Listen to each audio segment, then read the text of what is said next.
आप सभी का अपने एचडीएस ट्यूटोरियल पर स्वागत है। तो इस वीडियो में हम लोग देखेंगे जेसीईआरटी क्लास 8 का मॉडल क्वेश्चन। देखिए मॉडल क्वेश्चन 2021 का है, 2022 में मॉडल क्वेश्चन नहीं आ रहा है। तो हम लोग 2021 का ही मॉडल क्वेश्चन कर लेते हैं। ये वीडियो काफ़ी इंपॉर्टेंट रहेगा। जितना भी यहाँ पर क्वेश्चन में बता रहा हूँ सभी 2021 का मॉडल क्वेश्चन है। तो 2022 में क्वेश्चन मॉडल क्वेश्चन नहीं आ रहा है, तो हम लोग 2021 का ही देख लेते हैं। ठीक है, सभी क्वेश्चन को आपको याद कर लेना है। टोटल मैं 20 क्वेश्चन बताने वाला हूँ। सभी बहुत ही इंपॉर्टेंट क्वेश्चन है, वेरी वेरी इंपॉर्टेंट क्वेश्चन है। सभी को आपको याद कर लेना है। ये सेट 1 है, सेट 2 भी जल्द ही मैं अपलोड कर दूंगा। चलिए बढ़ते हैं हम लोग क्वेश्चन की ओर। देखिए 81 नंबर, एक्चुअल में 81 लिखा हुआ है क्योंकि इससे ऊपर जो है वो अलग सब्जेक्ट का क्वेश्चन था, इसीलिए। देखिए 81 नंबर का क्वेश्चन है, सिपाही विद्रोह कब शुरू हुआ था? सिपाही विद्रोह कब शुरू हुआ था? पहला ऑप्शन है 1857, दूसरा ऑप्शन है 1957, तीसरा 1657, चौथा 1757। तो इसका सही आंसर हो जाएगा ऑप्शन नंबर पहला 1857। इसे आपको याद कर लेना है। ठीक है, मैं रिपीट कर रहा हूँ, यहाँ पर जितना भी क्वेश्चन मैं बता रहा हूँ वेरी वेरी इंपॉर्टेंट क्वेश्चन है, सभी को आपको याद कर लेना है। 10 मई को आपका फाइनल एग्जाम होने वाला है। देखिए 82 नंबर का क्वेश्चन, नीलांबर पीताम्बर कहाँ के दो महान स्वतंत्रता सेनानी थे?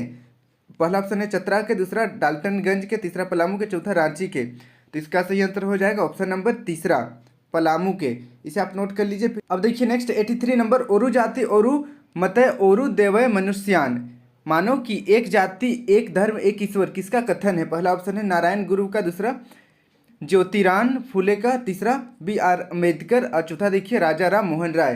तो इसका सही आंसर हो जाएगा ऑप्शन नंबर पहला, नारायण गुरु का। इसे आपको याद कर लेना है। फिर देखिए नेक्स्ट 84 नंबर, महान दलित नेता डॉक्टर भीमराव अंबेडकर का जन्म कहाँ हुआ था? पहला ऑप्शन है कलकत्ता, दूसरा मुंबई, तीसरा दिल्ली, चौथा अहमदाबाद। तो देखिए एक्चुअल में भीमराव अंबेडकर का जन्म मध्य प्रदेश में हुआ था। ऑप्शन यहाँ पर नहीं दिया हुआ है। ठीक है, तो ये क्वेश्चन मैं यहाँ पर छोड़ रहा हूँ, आप देख लीजिएगा एक बार क्या आंसर होना चाहिए। ठीक है, और नीचे कमेंट करके जरूर बताइएगा कि भीमराव अंबेडकर का जन्म कहाँ हुआ था। फिर देखिए नेक्स्ट 85 नंबर, आर्य समाज के संस्थापक कौन थे? पहला ऑप्शन है स्वामी दयानंद सरस्वती, दूसरा राजा राम मोहन राय, तीसरा केशव चंद्र सेन और चौथा देखिए ईश्वर चंद्र विद्यासागर। तो इसका सही आंसर हो जाएगा ऑप्शन नंबर पहला, स्वामी दयानंद सरस्वती। इसे नोट कर लीजिए। फिर देखिए नेक्स्ट 86 नंबर, 86 नंबर का क्वेश्चन है, स्पिनिंग जेनी का आविष्कार किसने किया? पहला ऑप्शन है जॉन के, दूसरा लॉर्ड मिंटो, तीसरा लॉर्ड कर्जन और चौथा देखिए वॉरेन हेस्टिंग्स। तो इसका सही आंसर होगा ऑप्शन नंबर दूसरा। आपके बुक के आधार पर ऑप्शन नंबर दूसरा सही हो जाएगा, जॉन के ने स्पिनिंग जेनी का आविष्कार किया था। फिर देखिए नेक्स्ट 87 नंबर, चंपारण आंदोलन की शुरुआत कब हुई थी? 1915 में या 1916 में या 1917 में या 1918 में? तो इसका सही आंसर हो जाएगा ऑप्शन नंबर तीसरा, 1917 ईस्वी में। अब बढ़ते हैं नेक्स्ट क्वेश्चन की ओर। 88 नंबर, स्मरण शक्ति बढ़ाने के लिए कौन सा आसन करना चाहिए? तो ये तो आप लोगों को जानना चाहिए कि स्मरण शक्ति बढ़ाने के लिए कौन सा आसन करना चाहिए। पहला ऑप्शन है पद्मासन, दूसरा शीर्षासन, तीसरा झूलासन, चौथा पवन मुक्तासन। तो इसका सही आंसर होगा ऑप्शन नंबर पहला, पद्मासन। पैर को मोड़ कर बैठा जाता है पद्मासन में, इससे आपका याददाश्त शक्ति मेमोरी पावर बढ़ता है। फिर देखिए नेक्स्ट 89 नंबर, भारतीय संविधान के प्रारूप समिति के अध्यक्ष कौन थे? पहला ऑप्शन है डॉक्टर राजेंद्र प्रसाद, दूसरा डॉक्टर B.R. अम्बेडकर, तीसरा पंडित जवाहरलाल नेहरू, चौथा लाल बहादुर शास्त्री। तो इसका सही आंसर हो जाएगा ऑप्शन नंबर दूसरा, डॉक्टर B.R. अम्बेडकर। फिर देखिए नेक्स्ट 90 नंबर, भारत की कुल भूमि का लगभग कितना प्रतिशत भाग कृषि योग्य है?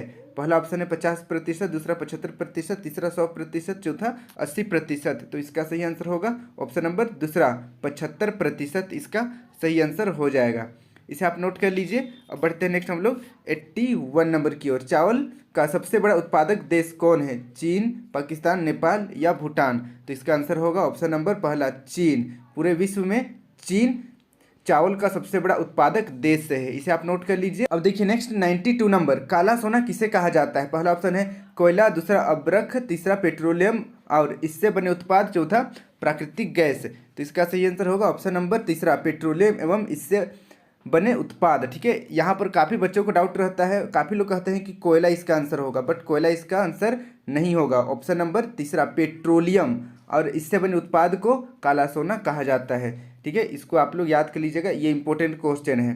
फिर देखिए नेक्स्ट 93 नंबर, संविधान के अनुसार कितने वर्ष से कम उम्र के बच्चों को बाल मजदूरी कराना दंडनीय है? पहला ऑप्शन है 11 वर्ष, दूसरा 12 वर्ष, तीसरा 13 वर्ष, चौथा 4 वर्ष। तो इसका सही आंसर होगा ऑप्शन नंबर तीसरा, 13 वर्ष से कम बच्चों से काम कराना दंडनीय अपराध है। फिर देखिए नेक्स्ट 94 नंबर, बाल विवाह क्या है? पहला ऑप्शन है सामाजिक वरदान, दूसरा सामाजिक अभिशाप, तीसरा ईश्वर की इच्छा, चौथा मानव तस्करी। तो इसका सही आंसर होगा ऑप्शन नंबर दूसरा, सामाजिक अभिशाप। फिर देखिए नेक्स्ट 95 नंबर, भारत में मतदान की न्यूनतम आयु क्या है? पहला ऑप्शन है 15 वर्ष, दूसरा 17 वर्ष, तीसरा 18 वर्ष, चौथा 4 वर्ष।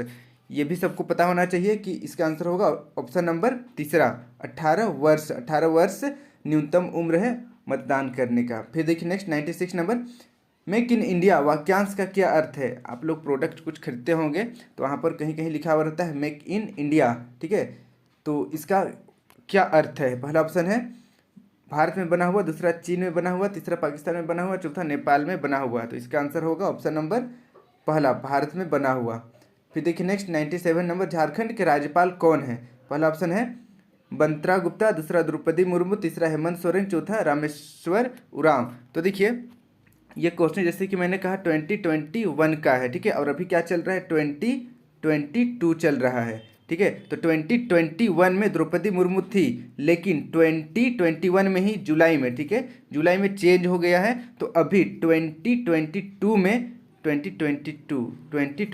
में झारखंड के राज्यपाल का नाम है श्री रमेश बैस, ठीक है? तो इसको याद कर लीजिएगा, अभी 2022 चल रहा है। अगर आप इस वीडियो को 2023 में देख रहे हैं तो हो सकता है कि कोई और आ जाए, लेकिन अभी रिसेंट में 2022 में झारखंड के राज्यपाल हैं श्री रमेश बैस। फिर देखिए नेक्स्ट 98 नंबर, कोरोना वायरस के पहले मामले की पहचान कहाँ हुई थी? पहला ऑप्शन देखिए बीजिंग, दूसरा संघाई, तीसरा वुहान, चौथा इस्लामाबाद। तो इसका सही आंसर होगा ऑप्शन नंबर तीसरा, वुहान में। फिर देखिए नेक्स्ट 99 नंबर, विश्व जनसंख्या दिवस कब मनाया जाता है? पहला ऑप्शन है 11 जुलाई, दूसरा 11 सितंबर, तीसरा 11 नवंबर, चौथा 1 दिसंबर। तो इसका सही आंसर होगा ऑप्शन नंबर पहला, 11 जुलाई को विश्व जनसंख्या दिवस मनाया जाता है। फिर देखिए नेक्स्ट 100 नंबर, यानी कि लास्ट क्वेश्चन है सोशल साइंस का, मानव कैसा प्राणी है? पहला ऑप्शन है सामाजिक, दूसरा असामाजिक, तीसरा शहरी, चौथा जंगली। तो इसका सही आंसर होगा ऑप्शन नंबर पहला, सामाजिक। मानव सामाजिक प्राणी है। तो इस तरीके से हम लोग मॉडल क्वेश्चन कंप्लीट कर लिए। सभी क्वेश्चन को आपको याद कर लेना है, 3-4 बार पढ़िएगा तो याद हो जाएगा आसानी से। और मैं बाकी सब्जेक्ट का भी जल्द ही अपलोड कर दूंगा। वीडियो अच्छी लगी तो वीडियो को लाइक करके अपने सभी दोस्तों के साथ वीडियो को जरूर शेयर करें। और अभी तक आप मेरे चैनल को HDS ट्यूटोरियल को सब्सक्राइब नहीं किए तो सब्सक्राइब करके बेल आइकन ऑल पर जरूर क्लिक कर दीजिए, ताकि इस तरीके का वीडियो मैं जब भी अपलोड करूं आप तक नोटिफिकेशन पहुंच जाए। Thank you for watching my video, have a good day.